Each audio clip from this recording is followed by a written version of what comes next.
PTI chairman ने long मार्च शुरा से video link खिताब में कहा कि तोशाखाना तहाइफ के हवाले से इल्ज़ामात का मकसद किरदार खुशी है। नकल के लिए भी अकल की ज़रूरत होती है। सारा रिकॉर्ड मौजूद है। मुतज़क्किरा बिजनेसमैन की कोई क्रेडिबिलिटी नहीं। इमरान खान ने कानूनी चाराजोई का ऐलान करते हुए कहा कि लंदन, दुबई और पाकिस्तान में मुकदमात दायर किए जाएंगे। इलेक्शन कमीशन में बैठा हुआ आदमी जो चीफ इलेक्शन कमीशन, वो इनका खास आदमी है। वो उनके साथ मिलकर फिर हमारे ऊपर फॉरेन फंडिंग केस मसलन वो ले आता है और हमें मीडिया के अंदर बुरा भला कहा जाता है कि जी तबाह कर दिया इन्होंने, पकड़े गए, अब पार्टी को अब बैन कर दिया जाएगा।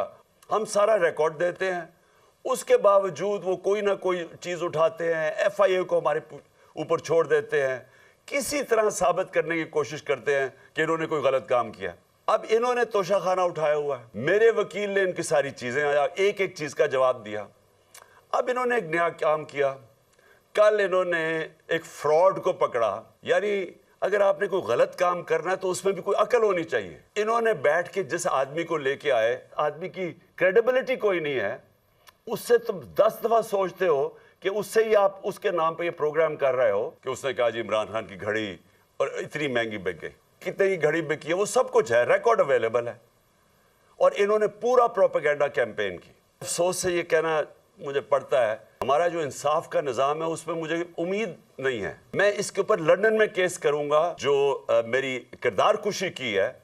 अब ये वहां जवाब देंगे, जो शख्स है, ये जो फ्रॉड है, इसके ऊपर मैं दुबई में भी केस करूंगा और पाकिस्तान में भी केस करूंगा। मौलाना फजल रहमान कहते हैं कि इलेक्शन कमीशन ने इमरान खान को चोर करार दिया। घड़ी चोर की नित नई कहानियां सामने आ रही हैं। अमरीकी साजिश का बयानिया झूठा साबित हो चुका। इनकी हुकूमत को आईनी तरीके से घर भिजवाया। वो इस्लामाबाद में न्यूज़ कॉन्फ्रेंस कर रहे थे। अब अपनी चोरियों को छुपाने के लिए ये हरकतें कर रहे हैं। तुम्हें इलेक्शन कमीशन ने चोर करार दिया और तुम्हें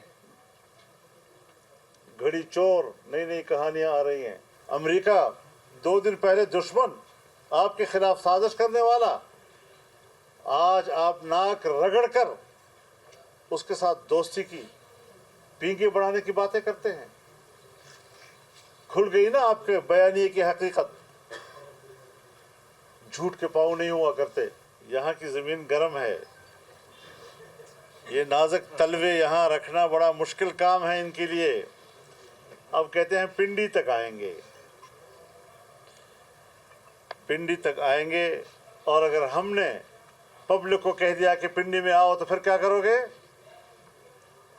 कोई गली कूचा मिलेगा तुम्हें पिंडी के अंदर दाखिल होने के लिए? वरना अगर हमने दावत दे दी तो आपके पूरे पंजाब की हुकूमत एक तरफ और हमारा कारकुन और हमारा अवाम एक तरफ, तुम्हारे इस फरलांग मार्च को तहस नहस करके रख देगा। अहम खबर है, पीटीआई लॉन्ग मार्च, धरना और रास्तों की मुमकिना बंदिश का मामला है। इस्लामाबाद हाईकोर्ट ने ताजरों की दरखास्त को एनओसी हुसूल की दरखास्त के साथ यकजा कर दिया। हाईवेज और मोटरवेज को बंद कर देंगे तो ट्रेड भी मुतासिर होगी। चीफ जस्टिस की जानिब से ऐसा कहा गया। कहा जो जलसा करना चाहता है उनका हक है, मगर शहरियों के हुकूक भी मुतासिर नहीं होने चाहिए। यह अहम मामला है जिससे मुतालिक आपको अपडेट कर रहे हैं। पीटीआई लॉन्ग मार्च, धरना और रास्तों की मुमकिना बंदिश का ये मामला है जिस पर इस्लामाबाद हाई कोर्ट ने ताजरों की दरखास्त को एनओसी हुसूल की दरखास्त के साथ यकजा कर दिया है। चीफ जस्टिस ने दौरान समाअत कहा कि हाईवेज और मोटरवेज को बंद कर देंगे तो ट्रेड भी मुतासिर होगी। सुप्रीम कोर्ट में पीटीआई लॉन्ग मार्च के खिलाफ दायर दरख्वास्त पर chief justice of Pakistan Umar Ata Bandial की सरबराही में 3 रुकनी बेंच आज समाअत करेगा। Chief justice Umar Ata Bandial, justice Ayesha Malik और जस्टिस अतर मिनल्ला पर मुश्तमिल 3 रुकनी बेंच आईनी दरख्वास्त की समाअत करेगा। तहरीक इंसाफ के लॉन्ग मार्च को कवायद व ज़वाबित का पाबंद बनाने के लिए एडवोकेट कामरान मुर्तज़ा ने आइन के आर्टिकल 184(3) के तहत दरख्वास्त दायर की थी, जिसमें कहा गया था कि इमरान खान का लॉन्ग मार्च इस्लामाबाद पहुंचने पर मुसल्लह तसादुम का खतरा है। अमन व अमान बरकरार रखने के लिए सुप्रीम कोर्ट को अहकाम देने की इस्तदा की गई है। और हवा में दुश्मन को मुंह तोड़ जवाब देना हो या फजा से ज़मीन पर दुश्मन का काम तमाम करना, पाक फजाइया के JF-17 थंडर की महारत किसी से ढकी छुपी नहीं। 2019 में पाकिस्तान और भारत के दरमियान झड़प में भी JF-17 थंडर ने दुश्मन के फजा में छक्के छुड़ा दिए थे। कराची में जारी आइडियाज़ में JF-17 थंडर को भी खास तौर पर नुमाइश के लिए रखा गया है। इसके हवाले से हमें अपडेट करेंगे ब्यूरो चीफ कराची असलम खान। पाकिस्तान और भारत के दरमियान 2019 की फ़ज़ाई झड़प में JF थंडर 17 ने नुमाया किरदार अदा किया था। इस फाइटर तैयारे के हवाले से मज़ीद जानते हैं हम इनके पायलट उबैद से।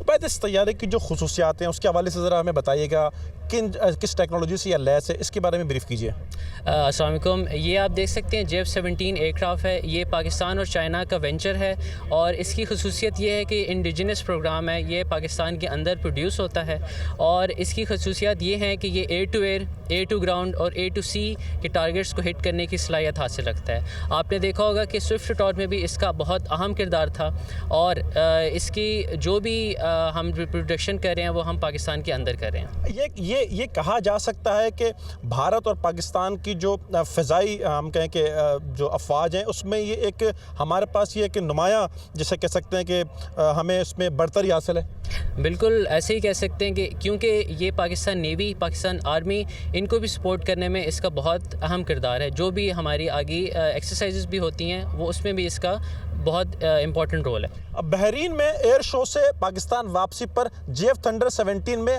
हवा से हवा सफ़र के दौरान रिफ्यूलिंग का भी कामयाब तजुर्बा किया गया है। जी, थल जीप रैली का आगाज आज से होगा। मुल्क भर से ड्राइवर रैली में हिस्सा लेने के लिए पहुंच गए हैं। 4 रोज़ा इवेंट के लिए जिला मुजफ्फरगढ़ और लिया के इलाकों में 190 किलोमीटर तवील रेतला और दुश्वार गुजार ट्रैक तैयार किया गया है। जिला इंतजामिया के जारी करदा शेड्यूल के मुताबिक आज मुल्तान में रजिस्ट्रेशन, टैगिंग और गाड़ियों का मुआयना होगा। 18 नवंबर को मुजफ्फरगढ़ के छांगा मांगा टीले पर क्वालिफाइंग राउंड के मुकाबले होंगे। 19 नवंबर को स्टॉक और वुमेन कैटेगरी के मुकाबले शेड्यूल हैं, जबकि थल जीप रैली का फाइनल राउंड 20 नवंबर को होगा।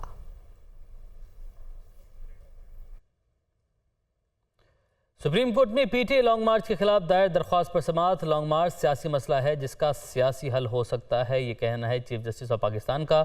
एहतजाज का हक लामहदूद नहीं, आइनी हदूद से मशरूत है और गैर मामूली हालात में ही अदलिया मुदाखलत कर सकती है। जस्टिस अतर मिनल्ला की जानिब से ये रिमार्क दिए गए। यासिर मलिक हमारे साथ मौजूद हैं, उनसे इस समाअत का हवाल जानते हैं। जी यासिर, कहिएगा। जी बिल्कुल, सुप्रीम कोर्ट में इमरान खान का लॉन्ग मार्च रोकने के खिलाफ सेनेटर कामरान मुर्तज़ा की दरख्वास्त पर समाअत इस वक्त जारी है और सुप्रीम कोर्ट ने कहा है कि क्या इमरान खान के लॉन्ग मार्च के लिए जगह का तयन जो है वो किया गया है और इंतजामिया से पूछकर अटॉर्नी जनरल जो है वो अदालत को आगाह करें।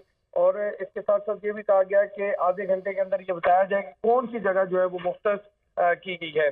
चीफ जस्टिस ऑफ पाकिस्तान की सरबराही में 3 रुकनी बेंच जो है वो इस केस की समाअत कर रहा है और इस केस में कामरान मुर्तज़ा जो है उनकी जानिब से कहा गया कि फवाद चौधरी के मुताबिक जो है वो जुम्मे हफ्ते को लॉन्ग मार्च जो है इस्लामाबाद पहुंचेगा।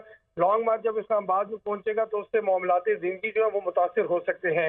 इसके साथ साथ लॉन्ग मार्च जो है वो PTI का हक है, लेकिन आम आदमी के हकूक जो है वो मुतासिर नहीं होने चाहिए। जिस पर जस्टिस आयशा मलिक ने कहा कि क्या हुकूमत ने एहतजाज को रेगुलेट करने का कोई तरीकाकार बनाया है। जस्टिस अतर मिनल्ला की जानिब से कहा गया कि क्या आप ये समझते हैं कि इंतजामिया इतनी कमजोर हो गई है कि लॉन्ग मार्च कंट्रोल नहीं कर सकती और अब अदालत को इसमें इंटरवीन जो है वो करना पड़ेगा। जस्टिस अतर मिनल्ला ने कहा कि ये एग्जीक्यूटिव का मामला है, उनसे ही रजू किया जाए।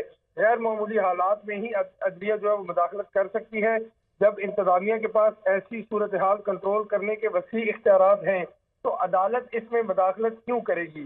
कामरान मुर्तज़ा की जानिब से कहा गया कि बात अब बहुत आगे जा चुकी है।